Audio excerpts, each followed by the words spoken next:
Hey, how you guys doing? Welcome back to another episode of Soulja Talk the podcast. I'm your host, Staff Sergeant McPherson, and on this show we discuss military topics with current and prior service members. Today I have Master Sergeant Green with me. Sergeant, kind of go ahead and kind of introduce yourself to the people. All right, what's going on, everybody? I'm Master Sergeant Green. A lot of people know me as Oz. I do a couple things on social media. I am a Floridian. That's right. I'm from what's the saying I used to have? I'm from the best state in the United States of the 50 states, and it's the greatest state, Florida. Okay. So you from Florida, Master Sergeant? I am. Okay, so what kind of made you enlist in the military, Master Sergeant?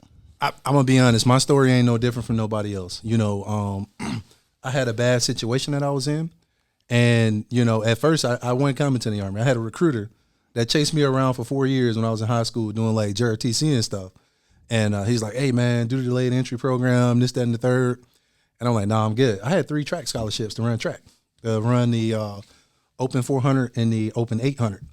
Okay. And I was gonna go run track, but some things, they didn't go the way that I exactly wanted them to go. And I came to the Army, and it's been one of the greatest decisions that I've made in my entire life.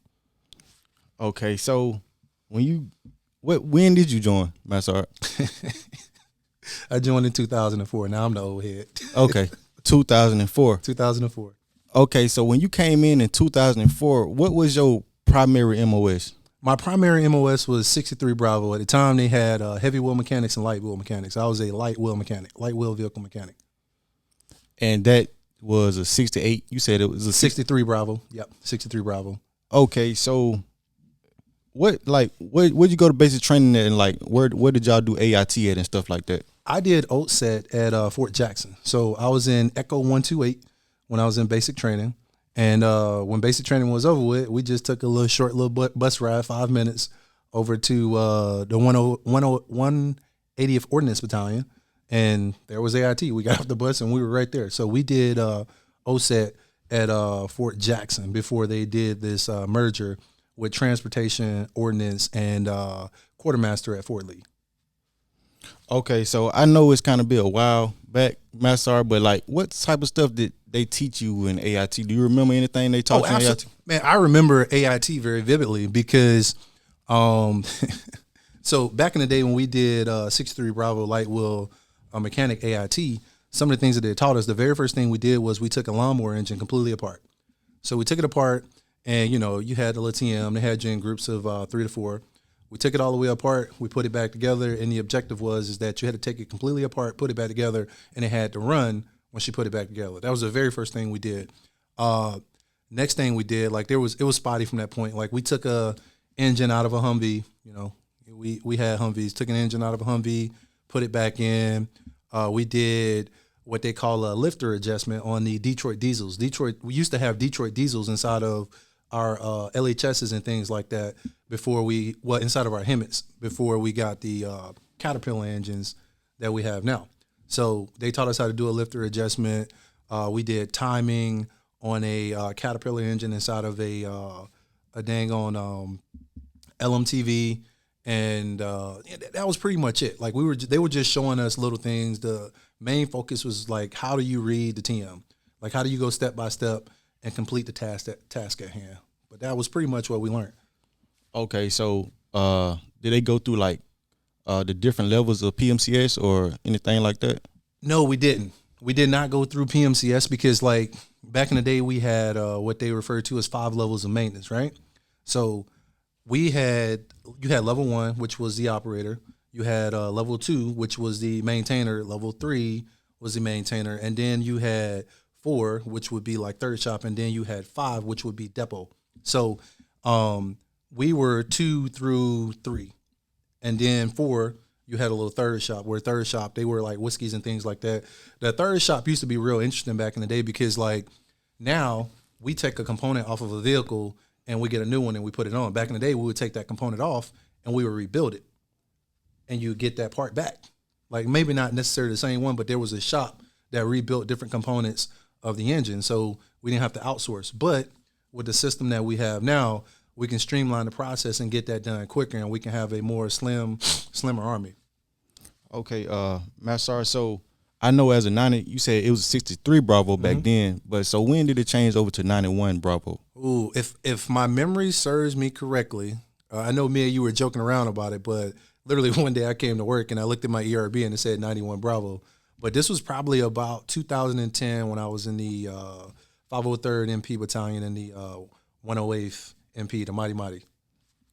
Okay, so was this something you was always interested in? Like, was you always interested in vehicles and that type of stuff? I got to keep it 100% with you. No, like I grew up. My stepdad he did a lot of things. He taught me a lot of things. He taught me like how to do a couple things on a vehicle, how to work on a vehicle a little bit. And when I went to enlist, they said, "What do you know how to do, or what do you want to do?" And I'm like, "Well, I know a little bit about vehicles," and that was how I came into the ordnance side of the house. But I don't regret it. I'm glad I got the job that I got because I got to gain a lot of experience. And inside the ordnance world, there's a lot of people, and I'm a people person. I love people, so I got to interact with a lot of people. I got to meet a lot of people. Touch a lot of people, help a lot of people out, and that was the biggest takeaway from me. Like, I love people. Yes, man. Sorry. So, far as the 90 being 91 Bravo, what, like, are they in like certifications to where like you can get as a 91 Bravo to help you transition over to the civilian world? Absolutely. So we have ASC certifications. Now, all right, I don't want to talk out the side of my neck here, but to my understanding, when you go to a mechanic shop, you'll see a whole bunch of mechanics in there. All of those mechanics aren't ASC certified. The manager that comes back and do what we call QA/QC, the quality assurance and quality control, is two completely separate different parts. The quality assurance is the person that checks on the job as it's being done. The quality control is the person that makes sure that whatever leaves the shop is in working function, is back to its standard of operation. So those are the people who are ASC qualified that come in and they check that stuff. Now, you have a lot of mechanic shops where the majority of the mechanics are ASC certified. So those different ASC certifications will help you transition into a civilian job. And like the civilian world, they love diesel mechanics. Like, there's a big shortage of diesel mechanics. So if you're a maintainer in the military, you get your ASC certification, you'll walk right into a job. Okay, because I know a lot of people they do transition out. We're just trying to figure out, is it any type of certifications while you're in to kind of transfer out to the civilian world? So this is the cool thing about it. The Army has a program called the COOL program. No pun intended, but whatever. The Army has a COOL program, and what the COOL program will do is it'll pay for certifications. So the Army will pay for your ASC certification and all of those other things. Like, there's multiple things that you can do. Like, you can go to technical schools. Like, there's all types of stuff that the Army will pay for to help you transition. But in the same token, the Army will pay for these same things so that you can be a combat multiplier inside of the Army. Because when you think about it, like from a sustainment standpoint, this is how we contribute to the fight. We contribute to the fight by fixing equipment as quickly as possible and getting it back on the line so that piece of equipment can be used. That's how we contribute to the fight. So the more lethal our personnel can be by way of fixing equipment and getting it back out, the better we are off. That's how we become combat multipliers. Right, man. Sorry. So I also see, was airborne included in your contract, or that's something you decided to do? That's a funny story, right? So when I came into the Army, I didn't know what airborne was. And I'm in basic training, and this is towards the end, not basic, AIT. I'm in AIT, and this is towards the end. And we're in some briefing or something, and this gentleman walks in. I'm pretty sure he was an NCO. He was like, "Hey," I think he was an airborne recruiter, actually. He was like, "Who wants to make an extra $150 a month?" That was almost 18 years ago, and it's still $150, but we ain't gonna talk about that. But either way, he walks in, he says, who wants to make an extra $150 a month? Hey, I'm a poor, broke kid from Florida. Of course I raised my hand. I didn't know what airborne was. Get all the way to airborne school, and we're jumping off of towers and landing on the ground. I ain't realized I was jumping out of an airplane until that parachute was on my back, and I'm getting ready to jump out of this airplane. But the training was very good. The training works. PLFs are great. They don't feel great, but they work. Like, knock on wood, I've never broken anything, or I've had bad landings, but it's a good landing if you walk away from it. So it works. But no, it wasn't in my original contract. It was an opportunity that was presented in AIT.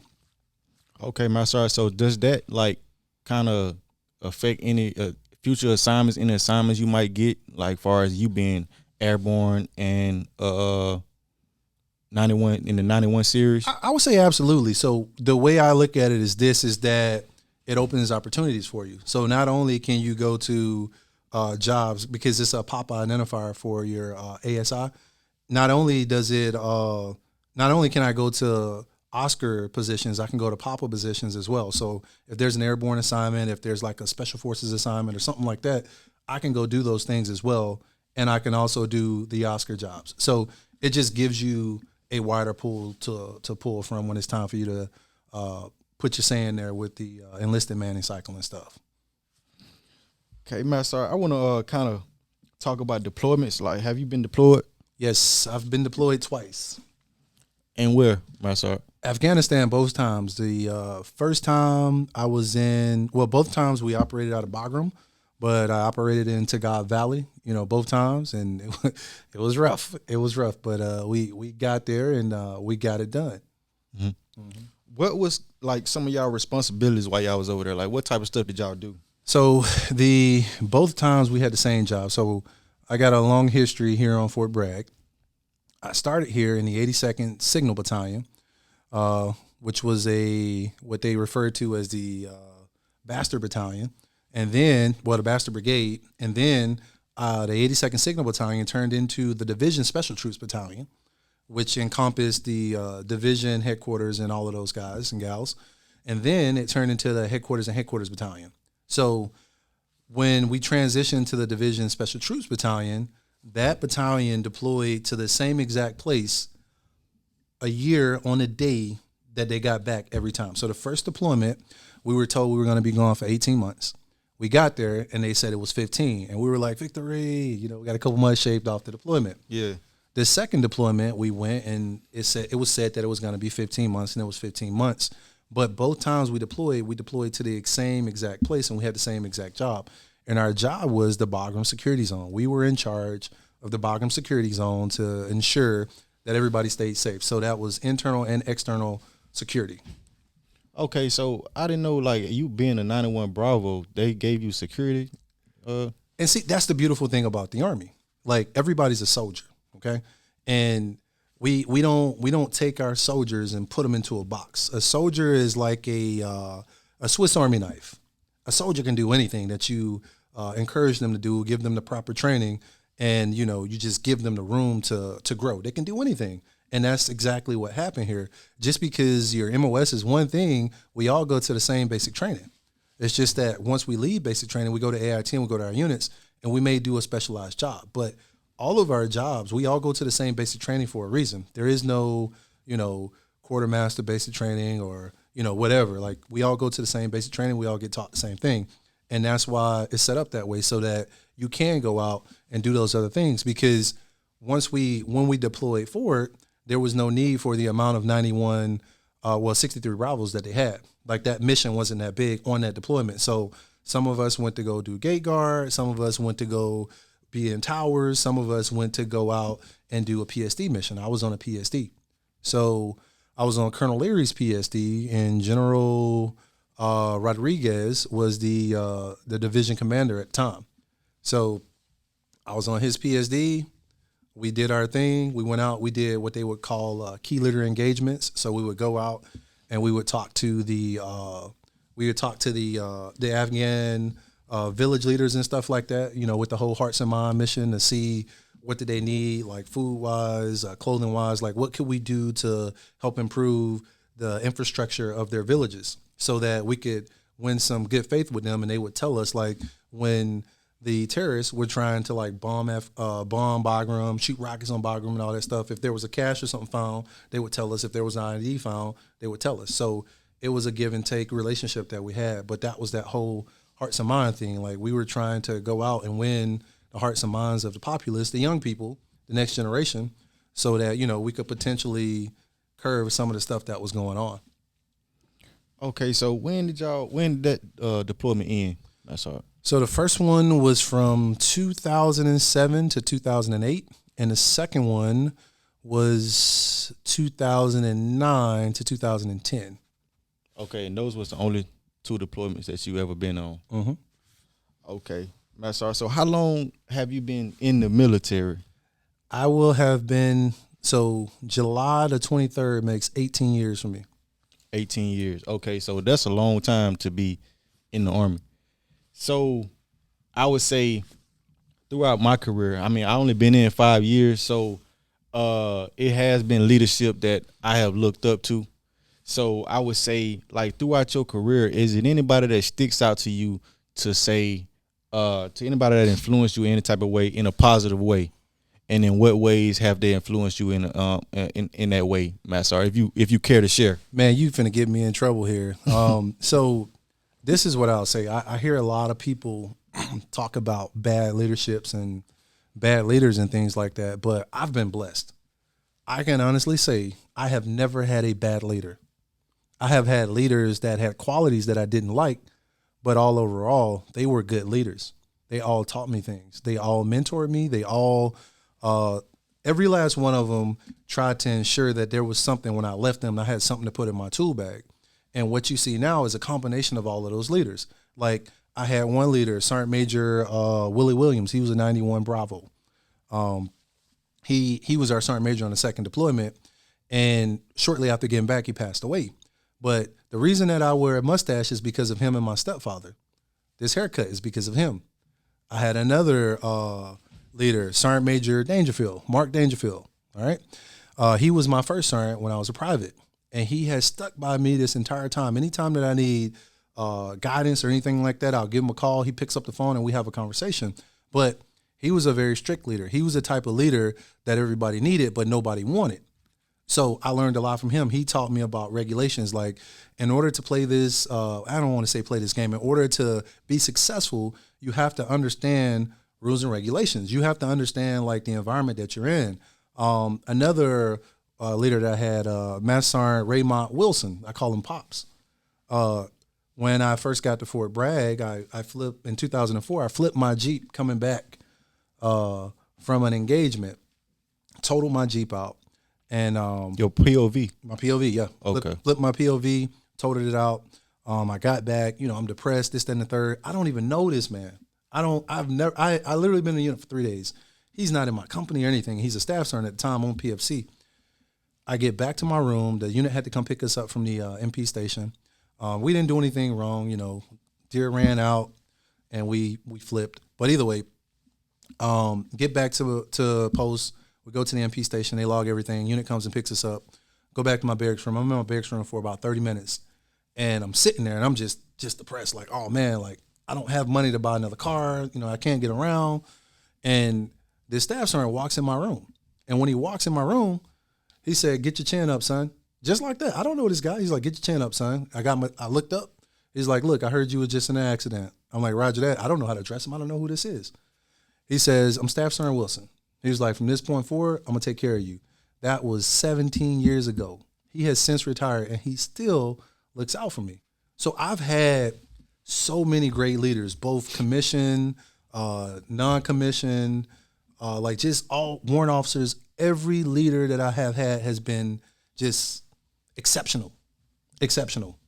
And I like to talk to people about that because like a lot of times you'll hear people talk about bad leadership. Like, I get it. Bad leaders do exist. I'm not saying that they don't. I'm just saying I've been blessed. I've had so many. I can't even list them all. Every time I get promoted, I literally sit down and write a list.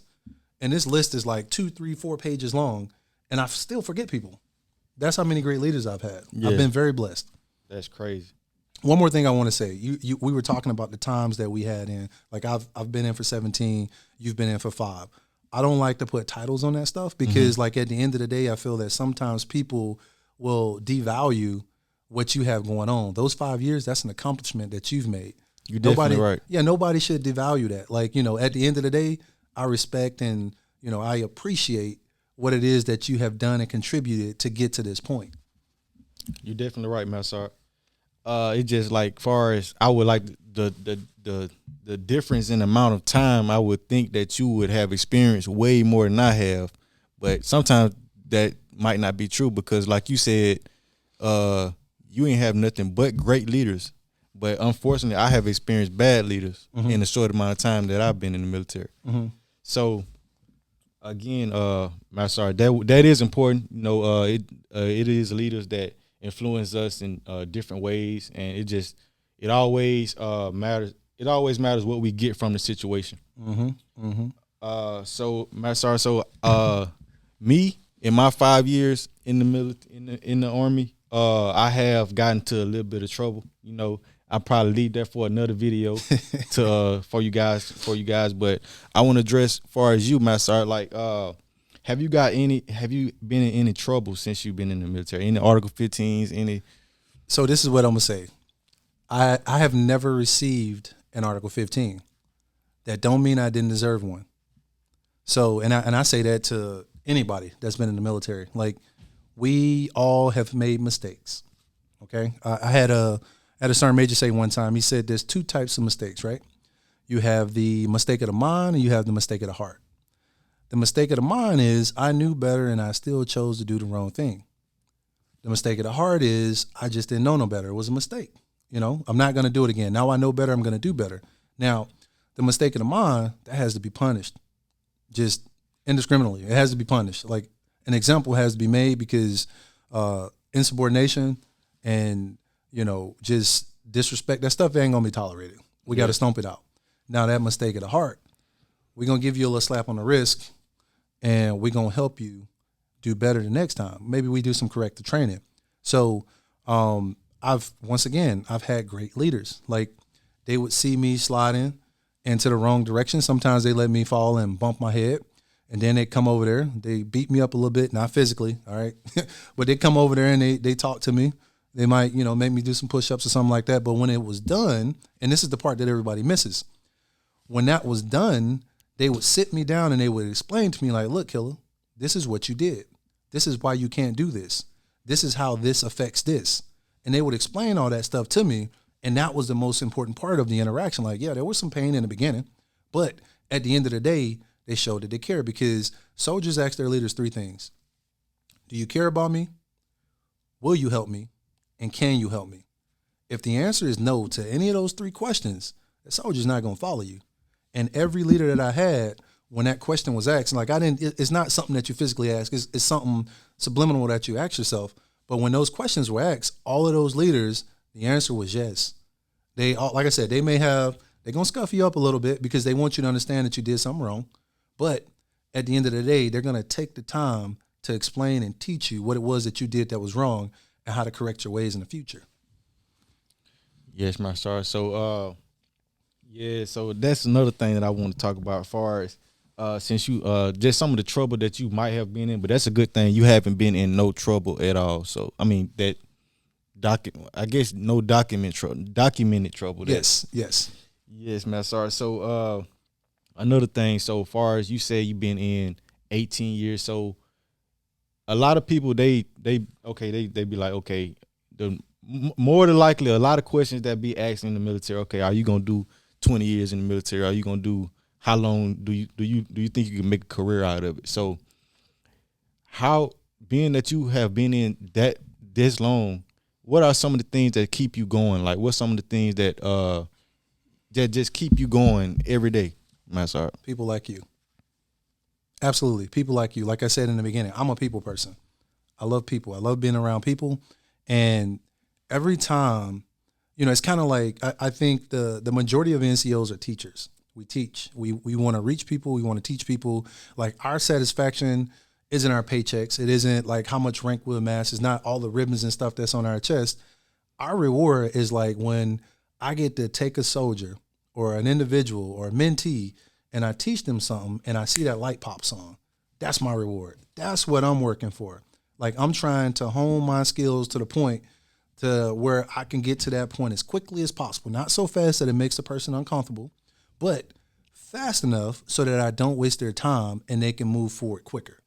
And that's what I'm shooting for. But people is the reason that has kept me here this long, regardless of, the different external influences that happens in the different types of units, because each unit has a different dynamic. But it's the people. Like, and John C. Maxwell talks about this. I talked about this the other day. He says that there's things that we have to know when we talk about an organization. People determine the potential of an organization, potential, like what it is that we may be able to do.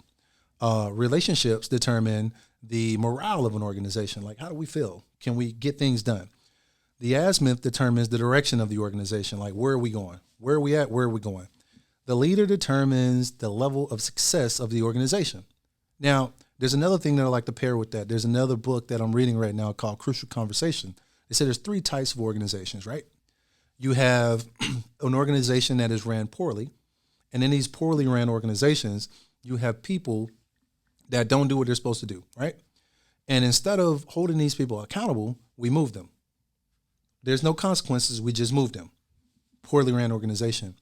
A good ran organization, you have people that do things that they should be held accountable for. And eventually the boss is going to come around, the leader is going to come around, and they're going to hold that person accountable eventually. That's a good ran organization. A great organization, everybody holds everybody accountable. So there is no lag time in between. You see something, we know it stink, but we all just keep walking past it. Mm-hmm. The first person that sees that thing stinks, they're going to hold that person accountable. And there's not going to be any pushback because that's the culture. Culture is what we do. So that's where I look at it when I talk about organizations and things like that. Yeah, you're right about that, Master. So the next thing was,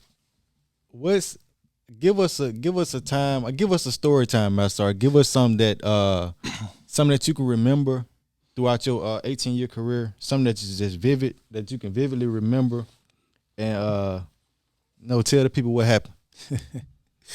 Okay, this is kind of a funny story. So I had a company commander, right? His name was Captain Dalrymple, and he'll probably see this and remember. He's gonna laugh. He's a lieutenant colonel now, right? And I love Captain D to death. Like, this dude was awesome. We built a really special relationship. When I was at E5, I was his gunner. He was my company commander. And he told me, I was on the PSD.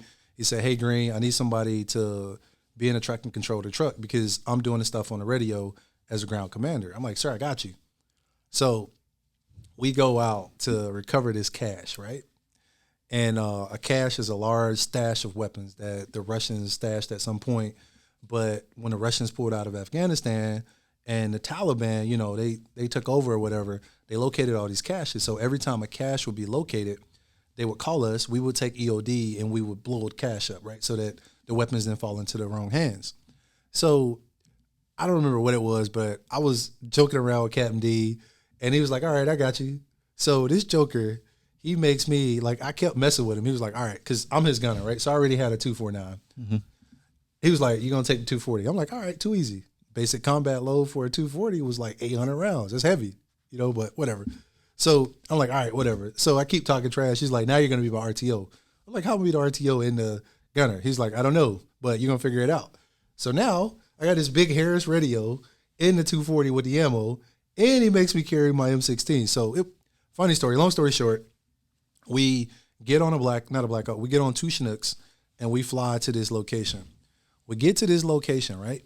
Mm-hmm. And once we get to this location, there's a village. It's in a valley, so we set up our security and everything. It's in a valley. We go into the valley. We set our security up on the high points, low points, exit. Everything's covered. We get where the village is. The village is on the left-hand side.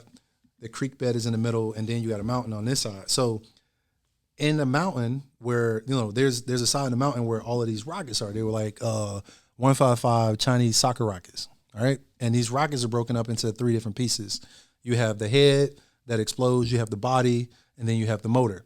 So the motor pushes the projectile, and then, once it impacts, it blows up. So EOD goes over there, and they find, they see it, and they put the charges and everything on it, and we're probably about, I don't know, like a click, like 1,000 meters away from it.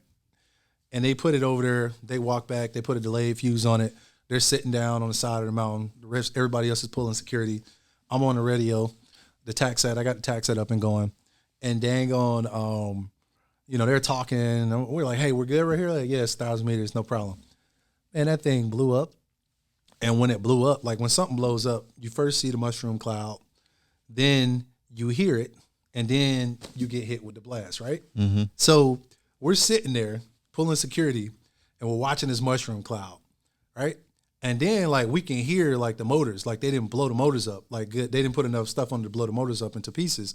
You hear the motors just spinning, zzz, just spinning. They're flying in the air. So we're sitting there and we're like, all right, it's not gonna come out. We're 1,000 meters away. There's no way it's gonna make it this far. We were wrong. That stuff came like right over us, and it was like literally like right over our head. So we're jumping into the creek bed. Everybody jumps into the creek bed. We get into the creek bed, and once we get into the creek bed, it's hot. These hot motors are like landing in the water, like right beside our faces. Like you can see the stuff in the water. So we thought it was hilarious. It happened. Yeah. It happened, but it was a time, you live and you learn. It's something that I'll never forget. Yeah. It's something that I'll never forget. Yeah, that's an interesting story, Massar. So like in closing, Massar, so is it anything you can leave the soldiers out there with, any type of advice you want to leave them with? If I could leave any advice, it would be this. Don't accept anything. Nothing is the way that it has to be. We all have the power to change things. If you accept the first no that you get, you'll never get to where you're trying to go to. There's a guy by the name of R.U. Derby, right? When the gold rush was going on, he went out and he decided to be a part of the gold rush. Well, he goes out by himself. He finds a spot and he digs for 2 weeks. He strikes gold. He hits a gold vein, right? So he covers it all up. He's happy and everything. He goes back to a city. He gets back to his little town and he's like, hey, look, I found some gold. I just need some money to get the equipment and we're all going to be rich. So at the whole town, everybody pitch in, they give him the money. He goes and buys mining equipment, hires a crew. So they start digging in the spot and they hit gold. Boom, they're on gold. So they make enough money to pay for the equipment. Equipment's paid off. So they keep digging, vein goes dry. So they dig for another 2 weeks, don't hit no gold, so they give up. They're like, dang it, we're off the gold. We only had enough gold to pay for the equipment. So he goes back, he sells the equipment to the junkyard, and once he sells the equipment to the junkyard, he goes back to the town. He tells the town, like, look, we ran out of gold, and I'm going to pay everybody back their money. It took him years to pay everybody back their money, but he did it. So meanwhile, remember, he sold the equipment to the junk man, right? So the junk man goes over and he finds himself an archaeologist. He finds the archaeologist. He's like, hey, look, I don't know anything about mining gold, but I think you may know a little bit more about the earth and all of that than I would, with cataloging things. So he goes over there. No, a geologist. I'm sorry, not an archaeologist, geologist. Geologist says, well, look, if you dig 3 more feet in the direction that he's digging in, because of fault lines and all of that and things shift, you're going to hit gold. He digs there, and one day, and he's on the gold. This guy pulls more gold out of the earth than has ever been pulled. So R.U. Derby hears about it, and this guy has a level of resiliency that nobody's ever seen. He didn't get upset about it. What he did was he learned from it. He went on to be a salesperson, and because of that experience, he never accepted a no again. Now, I'm not saying let's go out here and when somebody tells you no, you just say like, oh, forget that, we're going to do this anyway. But what I'm saying is that if you have a goal, go after that goal. I truly believe that we can accomplish anything that we put our minds to. That's a mindset that I was taught growing up, that you can accomplish anything that you put your mind to. And as long as that has been my mindset, I have been uber successful. You just got to want to do it, be willing to make the sacrifices that's necessary to accomplish what that goal is, and go for it. And don't stop until you get it. That's the advice that I will leave everybody. Okay, so there you guys go. So y'all have got to get to know MSG Green and basically know just a little bit about him.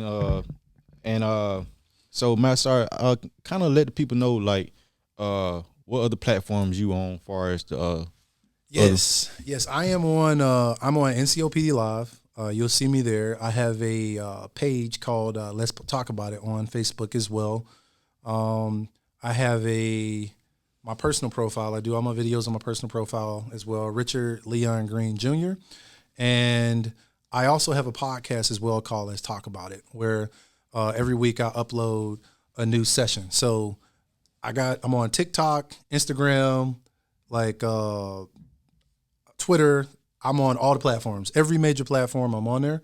And hey, leadership is my thing. Like trying to leave something to the past or to the future so that people can go back and just see it. All of my stuff is free. I'll never charge for anything. I just want to help people. You're right. So y'all can also follow the podcast on Instagram at Soulja Talk the Podcast. It's also on Facebook and YouTube. I'm trying to figure out what type of content you guys want to see, so just let me know. And there you guys go. This has been another episode of Soulja Talk the Podcast, and I'll see you guys in formation.